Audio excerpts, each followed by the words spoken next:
दोस्तों, उनसे पूछो जिनकी आंखें नहीं होती या जिनको दिखाई नहीं देता कि वह कैसा महसूस करते हैं। आप सोच भी नहीं सकते हैं। और आपको भगवान ने आंखें दी है जिनको आप खराब कर रहे हैं, उनका ध्यान नहीं रख रहे हैं। आजकल छोटे छोटे बच्चों के भी चश्मा लग जाता है। दोस्तों, इस संसार का सुंदर नजारा हम अपनी आंखों से ही देख सकते हैं। अगर हमारी आंखों की रोशनी हमसे छिन जाएगी तो हम कुछ भी नहीं देख पाएंगे। ये दुनिया हमारे लिए बेरंग हो जाएगी। इसीलिए अगर किसी की आंखों की रोशनी कम होने लगी है या जिसको बचपन में ही चश्मा लग गया है, वह इस कहानी को ध्यान से सुने और अपने परिवारजनों को भी इसके बारे में बताए। इस कहानी में आपको एक ऐसे चूर्ण के बारे में बताया जाएगा जिसका उपयोग करने से आपकी आंखों की रोशनी कुछ ही हफ्तों में वापस लौट आएगी और जिनको चश्मा लग गया है उनका चश्मा भी हट जाएगा। तो आपसे मेरा निवेदन है कि इस कहानी में अंत तक जरूर बने रहना। एक बार एक युवक जो अपनी आंखों को लेकर बहुत परेशान रहता था, वह एक गुरु के पास जाता है जो कि आयुर्वेद के एक बहुत बड़े ज्ञाता थे। वह युवक गुरु को प्रणाम करता है और कहता है, हे मुनिवर, मैं अपनी आंखों को लेकर बहुत परेशान हूं। मेरी आंखों की रोशनी दिन भर कम होते जा रही है। मुझे सब कुछ धुंधला धुंधला दिखाई देता है। कहीं बार तो मेरी आंखों में बहुत ज्यादा दर्द और जलन होता है और बहुत ज्यादा आंसू भी निकलते हैं। गुरुदेव, मेरी आंखें समय से पहले ही मेरा साथ छोड़ रही है। कृपया करके आप मुझे कोई ऐसा समाधान बताइए जिससे मैं अपनी आंखों की रोशनी को फिर से प्राप्त कर सकूं और आंखों की इन सभी समस्याओं से हमेशा हमेशा के लिए छुटकारा पा सकूं। उन गुरु ने उस युवक की सभी समस्याओं को ध्यान से सुना और फिर कहा कि बेटा, हमारे आयुर्वेद में आंखों से संबंधित एक पूरा उपनिषद लिखा गया है जिसे चक्षु उपनिषद कहा जाता है। इसके अलावा हमारे महर्षि वाग भट्ट ने आंखों के इलाज से संबंधित कई उपाय बताए हैं, कई नियम बताए हैं, जिसमें कुछ प्रमुख नियमों के बारे में आज मैं तुम्हें बताता हूं। और इसके साथ ही आज मैं तुम्हें एक ऐसे चूर्ण के बारे में बताऊंगा जिसका 15 दिन उपयोग करने से ही आपकी आंखों की ज्योति जो है वह वापस लौट आएगी और साथ में ही इन नियमों का पालन करने से सिर्फ कुछ ही हफ्तों में आपकी आंखों की रोशनी में एक आश्चर्यचकित परिवर्तन होगा। आप खुद देखेंगे कि आपकी आंखों की रोशनी वापस लौट आएगी और आपको पहले से अधिक स्पष्ट दिखाई देगा। और अगर तुम लंबे समय तक इस चूर्ण का उपयोग करते हो और इन नियमों का पालन करते हो तो तुम्हारी आंखों की सभी समस्याएं, सभी बीमारियां जड़ से खत्म हो जाएंगी और तुम्हारी आंखें हमेशा के लिए स्वस्थ और दृष्टिपूर्ण बनी रहेगी। फिर गुरु उस युवक से कहते हैं कि बेटा, सबसे पहले इन नियमों के बारे में जानते हैं। इसके बाद मैं तुम्हें उस चूर्ण के बारे में, उस चूर्ण की विधि के बारे में बताऊंगा और यह भी बताऊंगा कि तुम्हें उसे किस तरह से प्रयोग करना है। फिर गुरु उस युवक से कहते हैं कि बेटा, अब तुम इन नियमों को ध्यान से सुनो। आंखों के उपचार के लिए आयुर्वेद का पहला नियम है, सुबह उठते ही बिना कुल्ला किए अपने मुंह की लार को आंखों पर लगाना है। तुम जैसे ही सुबह बिस्तर से उठते हो तो बिस्तर पर बैठे हुए ही अपने मुंह की लार को अपनी अंगुली में लो और उसे अपनी आंखों की कोर में काजल की तरह लगाओ। यह बहुत ही रामबाण इलाज है। आंखों की सभी समस्याओं का असल में हमारी लार में वह सभी तत्व पाए जाते हैं जो मिट्टी में होते हैं, और जब हम सुबह की लार को आंखों में लगाते हैं तो वह सभी पोषक तत्व हमारी आंखों को मिलने लगते हैं जो इसे स्वस्थ बनाए रखने के लिए बहुत जरूरी है। आंखों को हमेशा स्वस्थ बनाए रखने के लिए आयुर्वेद का दूसरा नियम है, मुंह में पानी भरकर आंखों में धीरे धीरे छींटे मारना। तुम जब रोज सुबह अपनी आंखों को धोते हो तो उसे ऐसे ही मत दो, बल्कि उससे पहले अपने मुंह में पानी भरो, फिर अपनी आंखों पर कम से कम 20 छींटे मारो। छींटे इतनी तेजी से ना मारो कि आपकी आंखों में दर्द होने लगे, वह लाल हो जाए। हमें बस इतनी तेजी से छींटे मारने हैं ताकि पानी आपकी आंखों के अंदर चला जाए। जब आप आंखों में छींटे मारते हैं तो अंदर की छोटी से छोटी गंदगी भी पानी के साथ भर कर निकल जाती है और आंखें साफ हो जाती है। और मुंह में पानी भरने का कारण यह है कि जब हम आंखों में छींटे मारते हैं तो आंखों का कचरा जो है वह मुंह के रास्ते से ना जाकर सीधे आंखों से ही पानी के साथ बाहर निकल आए, क्योंकि आंखों की कहीं बीमारियां सिर्फ आंखों में धूल मिट्टी जाने के कारण या कचरा जाने के कारण पैदा होती है। और जब यह सब कचरा साफ होगा तो हमारी आंखें भी स्वस्थ होगी। फिर गुरु उस युवक को तीसरा नियम बताते हुए कहते हैं कि बेटा, सूर्य देव को देखना है। हर दिन लगभग 5 मिनट के लिए सूर्य देव को देखना है। लेकिन दोपहर में या तेज धूप में नहीं। सिर्फ उगने से 1 घंटे के अंदर अंदर या फिर सूर्यास्त होने के 1 घंटे पहले सबसे ज्यादा अच्छा तो ये होगा कि तुम सूर्य देव के उगने या अस्त होने के समय उनके दर्शन करो। और जब जरूरत महसूस हो तो पलके झटका भी सकते हो। शुरू में इसे 1 मिनट के साथ शुरू करो और धीरे धीरे इसे 5 मिनट तक लेकर जाओ। सूर्य दर्शन के समय सूर्य की किरणें हमारी आंखों में अवशोषित होती है और हमारी आंखों को ठीक करती है। अंत में अपनी दोनों हथेलियों को रगड़कर उसे अपनी आंखों के ऊपर रख लो, लेकिन इस बात का ध्यान रखना कि आपको अपनी आंखों के ऊपर रखना है, उन्हें दबाना नहीं है। ऐसा करने से आंखों को आराम मिलता है। चक्षु उपनिषद में सूर्य देव को आंखों का वेद कहा गया है। फिर गुरु उस युवक को अगला नियम बताते हुए कहते हैं कि आंखों का व्यायाम करो। आप इसे किसी भी समय कर सकते हैं, लेकिन सुबह और सोने के पहले करने से यह ज्यादा फायदा देता है। इसके लिए सबसे पहले तो अपनी आंखों को 10 बार ऊपर नीचे करो। 10 बार ऊपर करो और 10 बार नीचे करो। जितना हो सके उतना ऊपर करो और जितना हो सके उतना ही नीचे लो। लेकिन इस बात का ध्यान रखना है कि आंखों के साथ सर नहीं घूमना चाहिए। सर स्थिर होना चाहिए। सिर्फ और सिर्फ आपकी आंखें घूमनी चाहिए। आंखों को ऊपर नीचे करने के बाद आंखों को 10 बार बाईं ओर और 10 बार दाईं ओर लेकर जाओ। इसके बाद 10 बार आंखों को ऊपर कोने की ओर और 10 बार आंखों को निचले कोने की ओर लेकर जाओ। इसके बाद आंखों को गोल गोल घुमाते हुए एक वृत्ताकार आकृति बनाने का प्रयास करो। आंखों को 10 बार दाहिनी और गोल गोल घुमाएं और 10 बार बाईं ओर गोल गोल घुमाएं। फिर सबसे जरूरी व्यायाम, अपने हाथ के अंगूठे को अपनी दोनों आंखों के बीच में रखो और अपने नाखून के हिस्से को देखो और बिना ध्यान हटाए धीरे धीरे अपने अंगूठे को दूर लेकर जाओ। इस दौरान आपका पूरा ध्यान अंगूठे के नाखून पर होना चाहिए। जैसे ही अंगूठा दूर जाए तो सारा ध्यान अंगूठे से हटाकर उसके पीछे वाली चीज पर लगाओ। फिर वापस अंगूठे के नाखून पर ध्यान केंद्रित करो और फिर उसे धीरे धीरे अपने नाक के पास लो। इस प्रक्रिया को तुम्हें 10 बार दोहराना है और फिर इसके बाद अपने दोनों हथेलियों को रगड़कर अपनी दोनों आंखों को ढक लेना है और आंखों को आराम देना है। दरअसल हमारी आंखों के आसपास बहुत सारी मांसपेशियां होती है जो हमारी आंखों को चलाती है, उन्हें नियंत्रित करती है।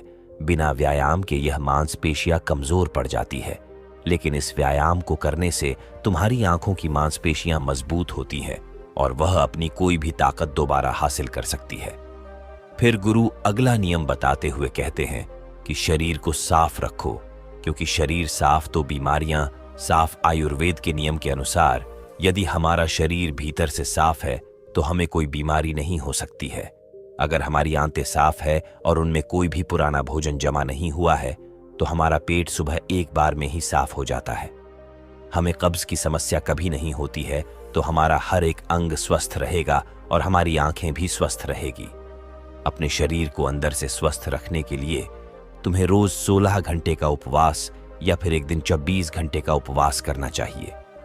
फिर गुरु उसे आगे बताते हुए कहते हैं कि बेटा, अपनी आंखों को त्रिफला के जल से धो। त्रिफला एक बहुत ही प्रसिद्ध आयुर्वेदिक औषधि है। महान ऋषि वाग्भट ने त्रिफला को इंसानी शरीर के लिए अमृत तुल्य बताया है। त्रिफला जैसे ही उसका नाम है, ये 3 फलों से मिलकर बना है।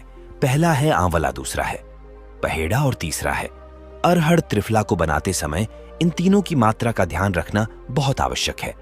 त्रिफला बनाने के लिए आंवला, बहेड़ा और अरहर का अनुपात 1 अनुपात 2 अनुपात और 3 अनुपात होना चाहिए।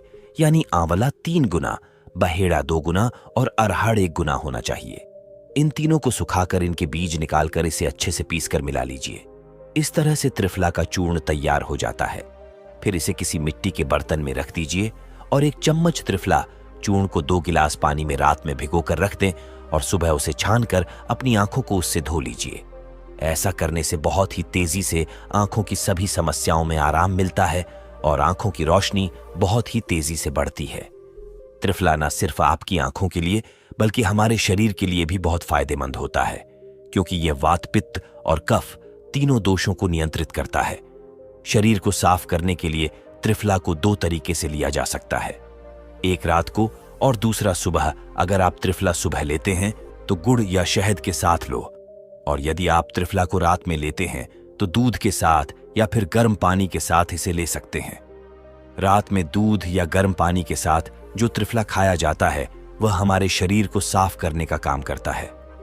गंदगी बाहर निकालता है और सुबह जो गुड़ या शहद के साथ त्रिफला खाया जाता है, ये पोषक तत्व का काम करता है, यानी कि पोषक तत्व प्रदान करता है।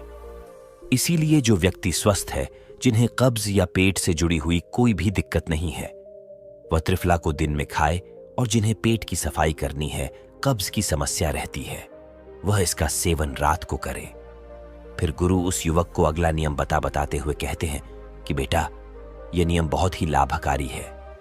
इससे तुम्हारी आंखें और मन दोनों ही तेज बनते हैं। इसके लिए तुम्हें एक अंधेरे कमरे में दीपक या मोमबत्ती जला लेना है। फिर उसे इतनी ऊंचाई पर रखना है कि जब तुम बैठो तो वह तुम्हारी आंखों के ठीक सामने हो। ना ज्यादा ऊपर होना चाहिए और ना ही ज्यादा नीचे होना चाहिए। इसके बाद आपको अपने पीठ को सीधा करके आरामदायक स्थिति में बैठ जाना है और अपनी दृष्टि को उस दीपक या मोमबत्ती की ज्वाला पर, यानी ज्योति पर केंद्रित करना है और लगातार उस ज्योति को देखना है। इस बीच यदि तुम पलक झपकाना चाहते हो तो आप झपका सकते हो, लेकिन कोशिश करो कि जितनी देर तुम बिना पलक झपकाए रह सकते हो तो बिना पलक झपकाए रहो। थोड़ी देर में तुम देखोगे कि तुम्हारी आंखों से आंसू बहने लगेंगे, लेकिन चिंता करने की कोई जरूरत नहीं है, क्योंकि यह क्रिया हमारे आंसुओं के द्वारा हमारी आंखों की सफाई कर रही है। इस प्रक्रिया के बीच आप आंखों के आंसू को रोकने का प्रयास न करें, बस इन्हें बहने दें।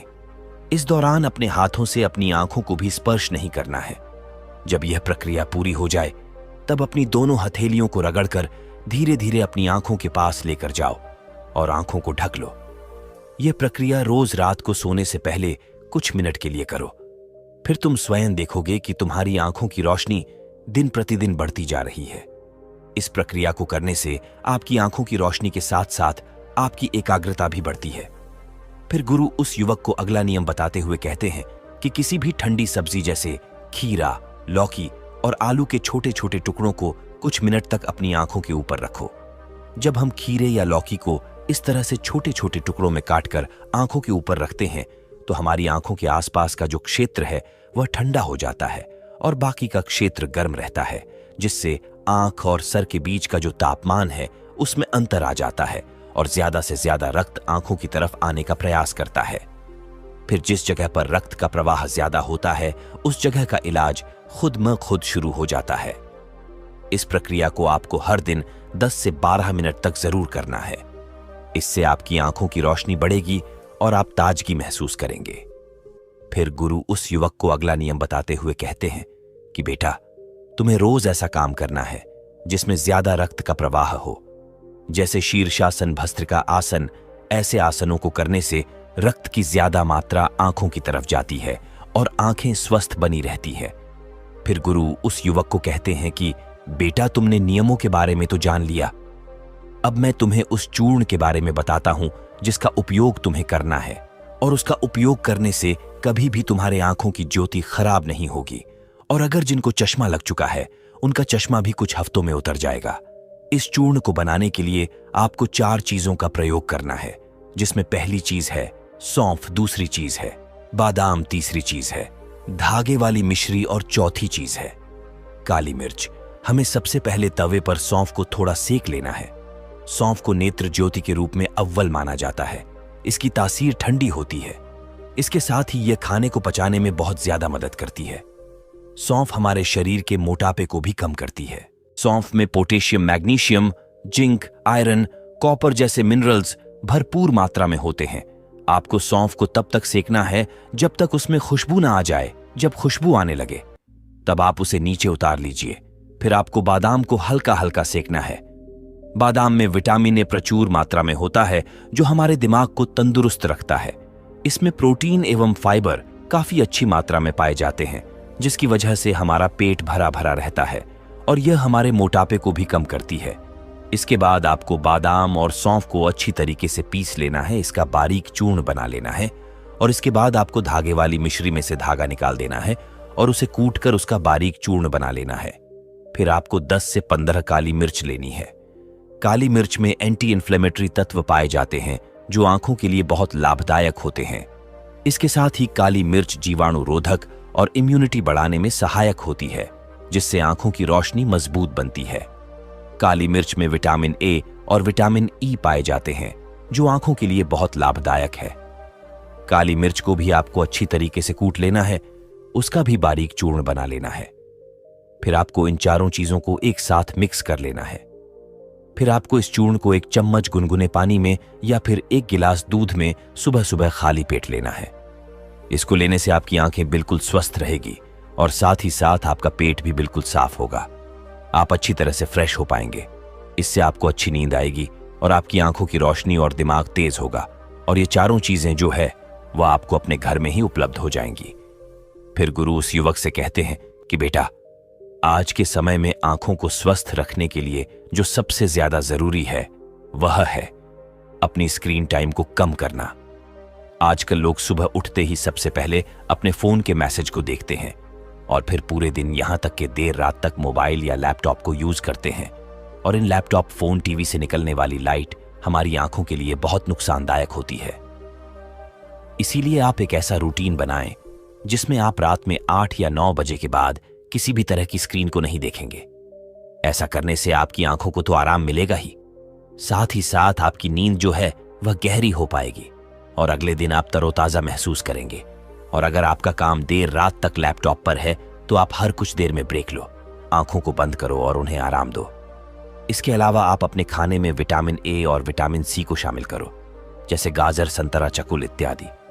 यह सब आपकी आंखों को स्वस्थ रखने के लिए अहम भूमिका निभाते हैं। तो दोस्तों, उम्मीद करता हूं आपको इस कहानी से जरूर बहुत कुछ सीखने को मिला होगा।